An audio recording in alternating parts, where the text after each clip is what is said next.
लक्ष्मीच्या पावलांनी या मालिकेत अक्षर कोठारी आणि ईशा केसकर यांनी प्रमुख भूमिका साकारल्या आहेत.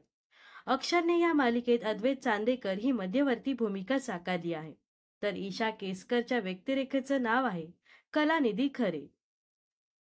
डिसेंबर महिन्यात अद्वैतच्या भावाची म्हणजेच राहुलची भूमिका साकारणाऱ्या ध्रुव दाताने मालिकेतून एक्झिट घेतली होती.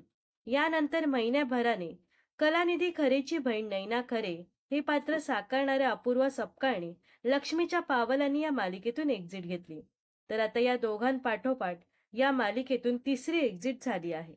अद्वैतची आई आणि कलाच्या सासूची म्हणजेच सरोज चांदेकर ही भूमिका साकारणाऱ्या मंजुषा गोडसेने लक्ष्मीच्या पावलांनी ही मालिका सोडली.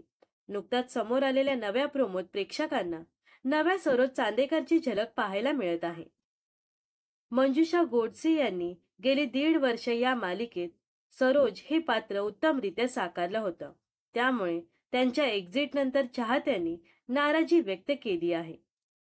तर लक्ष्मीच्या पावलांनी या मालिकेबद्दल तुम्हाला काय वाटतं हे नक्कीच कमेंट्समध्ये सांगा व अशाच मनोरंजन विश्वातील ताज्या घडामोडी जाणून घेण्यासाठी नक्कीच आपल्या चॅनलला सबस्क्राईब आणि फॉलो करायला विसरू नका.